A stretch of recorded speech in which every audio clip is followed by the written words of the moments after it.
Hi everyone, thank you so much for joining me to learn a little bit more about Capstone. I'm going to go over a presentation with you that gives you a little bit of an overview about the program, its benefits, and a little bit about the nuts and bolts of what to expect. So for those of you who don't know anything about the Capstone program, it is an individualized experience that allows students to delve into a topic of interest. That could be career-oriented, it could be hobby-oriented. It's driven by the students' passions and interests. Some students have had more of a hands-on experience where they've done internships. Other students have done more research-based, independent work. Either way, you're working alongside an expert in the field who acts as your mentor. In addition to your mentor, you also have an advisor who is a faculty member. They could be someone that's related to the topic, or they could be someone that is just someone that you feel comfortable with, that you've enjoyed working with, maybe a teacher, or just a colleague in the school that you have enjoyed working with. So some benefits of the Capstone program. It's a great resume builder, so it gives you the chance to build up your resume, have some real-world experiences in. It is a credit-bearing program, so you can take it as a full credit or half credit. It can be counted in as the career and life skills credit, which is credits that you need to earn by the time you're graduated as a senior, and those you need 2 full credits of in career and life skills. So this can tackle 1 or a half credit depending on how long you take it for. It really gives a nice experience in terms of the college application process. I've had specific colleges tell me that students' capstone projects have really boosted their chances of getting in because it really is driven by more of a college readiness experience, being that it's so independent. And the other perks of it is you get to choose your hours. You get to determine when you work on it, how you work on it. Some students will work on it during their study hall periods because that tends to be a break in their day, while other students choose to work on it after school hours or on the weekends. It's completely up to you how you choose to spend your hours.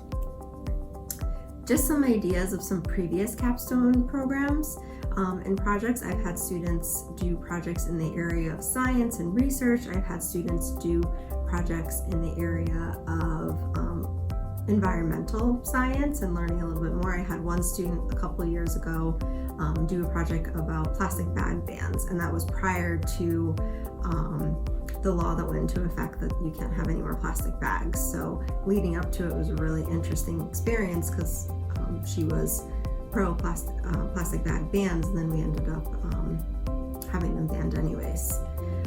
Other things that students have done, I had a student work on a website. I've had students work with the Capitol building. I've had students work with doctors. Really could be anything that you're interested in related to a career area or a hobby. The options are endless, and it's really just driven by what your interests are. I'm now going to have some students talk a little bit about their experiences with Capstone. I always feel that it's helpful for you to hear from your peers and people that have been through it. So I'm going to turn it over to a couple students to give their perspective and how they have had some experiences with Capstone. Hi, my name's Claire. I did a year-long career searching themed capstone last year. I was inspired to do this because of my panic going into the real world without knowing what I wanted to do with my life, and I thought I could change that. Actually, this capstone was pretty interesting because at the end of the day, I realized that I couldn't narrow my interests as much as I initially thought, which was a very useful lesson for me. I thought I was definitely going to go into a STEM field, and after talking to authors and philanthropists, I decided that really I can't narrow myself to the STEM field entirely. So that was a very important lesson for me. I would say that it was tricky with COVID. Fortunately, a lot of my idea was to interview people already by phone or by Zoom, so it wasn't that impacted for me. I know a lot of topics were impacted a lot worse than mine were. So as long as you make sure to contact your mentor frequently, that can really be helpful. So my advice would be to try to pace yourself with the hours. It's really tricky if you procrastinate. And I would also recommend that you meet with your mentor and advisor more than you think you have to, because often they will have great advice for you. And they'll be able to take kind of an outside look at your topic and give you some advice from their experiences, which is very important. So I hope you enjoy your capstone, and thanks for watching. Hi, my name is Haley, and last year I did a capstone project on environmental testing. I really enjoyed capstone because it allowed me to explore my field of interest, but if you don't know what that is yet, it's a great way to find out what you want to do and what you're interested in. And one thing I recommend for people going into capstone is to make sure you meet all the deadlines, because it's very easy to fall behind if you don't keep up with your work, and make sure you know what direction you're going. My favorite thing about capstone is having the flexibility and independence to do what you want and learn what you want to do. And it's really nice to have a mentor and an advisor who help you in doing that. So when the pandemic hit, I sort of had to change my plan and what I wanted to do for my capstone. So instead of going out and doing research with someone else, I did my independent research, and I made sort of my own lab out in the field, which was really nice, and I learned a lot about what I want to do as a career. Hi, my name is Lauren, and last year I did a year-long capstone project on American Sign Language. I first became interested in this topic back when I was in 5th grade when I joined Sign Language Club at Baldwin, and I've been participating in that every year since. So over the years, that's definitely sparked an interest in learning sign language and learning about the deaf community. And also, as a junior last year, I was still thinking about what I wanted to study in college, what I wanted to do after high school, and education and special education for sure was an area I was interested in, so that kind of ended up tying in with my project and letting me explore that option, and I'll explain more about that and how my project helped me explore that later. But basically, in this project, I did it with a partner, and we spent a lot of time trying to learn the language as much as we could, just vocab, basic grammar, vocab. Obviously, we didn't become fluent in a year, but we did get a lot of exposure to the language, which was one of our goals that we had.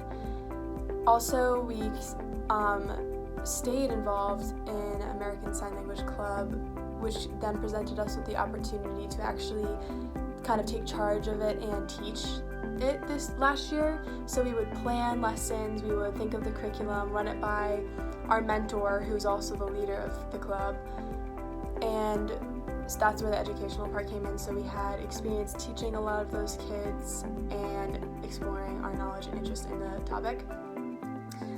We definitely had a big research component to our project, researching history, the grammar, sign language and education, like child development, the science behind it and how it impacts, like learning a language can impact brain development in children. So really you can take your project in any different direction that interests you, and if you start off in one direction, you can end up changing it slightly and kind of veering off in a different direction. That's totally fine. Your project's whatever you make of it, whatever you put in, you're gonna get out. And another thing that we did that I found was very valuable in my project was we conducted interviews with experts in the field, anyone we can get in contact with. We had planned on going to the Hartford School for the Deaf to observe a class. However, that was canceled because of COVID, so we ended up watching a webinar and doing a Zoom interview with a teacher for the deaf. So yes, especially this year with all the guidelines and restrictions from COVID, I would suggest doing interviews, Zoom interviews. I think that was very helpful for me, and it's a good recommendation for anyone going into a capstone project this year. Another recommendation I would have is to to be successful is to definitely stay on top of your hours as much as you can, especially if you're doing that year-long capstone. 120 hours is a lot, and if you're not on top of it, it's easy to stay behind or to get behind, and that's just going to catch up with you and hurt you later in the year. And it's more enjoyable if you're on top of your hours and you choose a topic that you enjoy, and it's beneficial to you in the end, and overall a greater experience. And lastly, for a piece of advice I would give for anyone looking into doing a project is to get creative with it and truly tailor it to your interests. Like I said, this project is whatever you put into it. It's not a structured class, it's based off of your interests, and it can help you explore a career option or something you might be interested in studying or pursuing after high school, which it did for me. So I'd say definitely choose something you're interested in, and whatever you put in is what you're going to get out. So I'm glad that students were able to share their experiences, and I definitely encourage you to reach out to those students who spoke via email if you have any questions specific for them, and I would be happy to share that contact information. So some things that you should be thinking about right now is finding a mentor.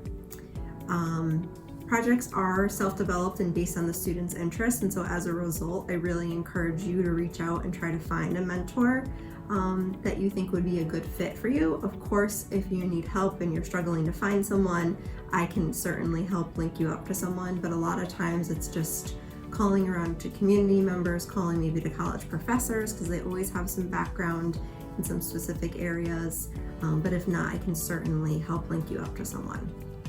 I do want to make a note that this year, because of COVID-19, we do encourage and ask that you have all communication with mentors virtually to maintain the safety and health regulations for our students and for our staff and for your families. So I would ask that you meet with all of your mentors via Zoom meetings. And we did have to do this at the end of last year in the spring when we went on distance learning in March. And I've had many students who've had great experiences being able to link up with their mentors via Zoom, even though you couldn't meet in person. And then some other ways to stay connected while staying safe is to attend possible webinars in your subject area. I've had some students do that. And I get a lot of information about webinars in specific career or topic areas, so I will continue to post those onto Google Classroom so that you have some options and ideas. And I would even ask your mentor for some virtual opportunities. There's more and more virtual opportunities out there. I think I get about 5 emails a day of different virtual opportunities. So I would definitely reach out to, once you get your mentor established, ask them to give you some ideas. And also remember that your advisor, your faculty advisor, is another resource, and you have direct contact with them in school, so you're able to touch base with them whether you set up a meeting using social distancing in school, or if you set up a Zoom session with them. They're also a great resource, and then myself as well. So I think I talked a little bit about this. Who helps you? Mentor is your expert in the field, your advisor is your GHS faculty member, and Capstone coordinator is me. So what is required? So for a half credit, it's 60 hours of work that is documented on a time log dedicated to your capstone. For a full credit, it's 120 hours of work for the full credit. And a project proposal, which will be the first thing that you do, 5 resource documentations, journal entries, it's 10 required for a full credit and 5 required for a half credit. And it typically comes out to about 1 journal entry a month, no matter what you're doing. And at the end of the semester or year, it's a 2-page reflection paper about your experience, and then a 20-minute presentation that will be given via Zoom, and we invite Guilford community members, we invite faculty, you can invite your family.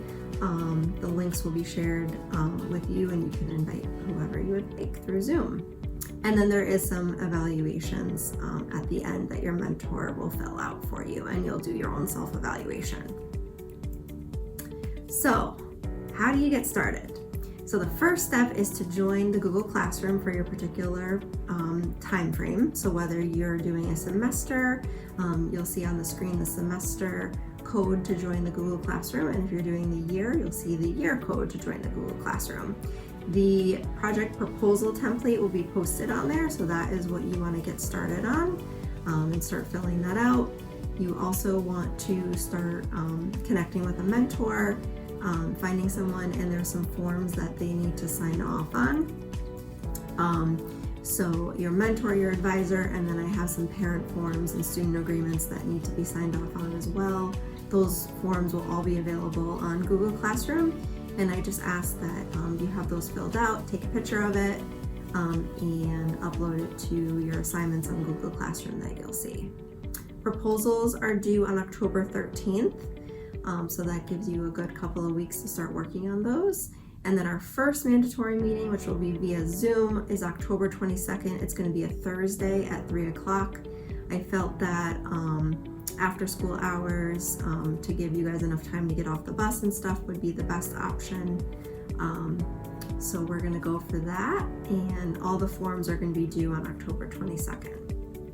So I look forward to starting to see your work. I do hope that you consider doing a capstone project, and feel free to reach out to me if you have any questions at all. I will put my email up on the screen if you'd like to contact me. Please keep in mind when you do join the Google Classroom, that is telling me that you want to enroll in the program, and I will add that to your PowerSchool school courses. Okay, I hope to hear from you soon, and thank you so much.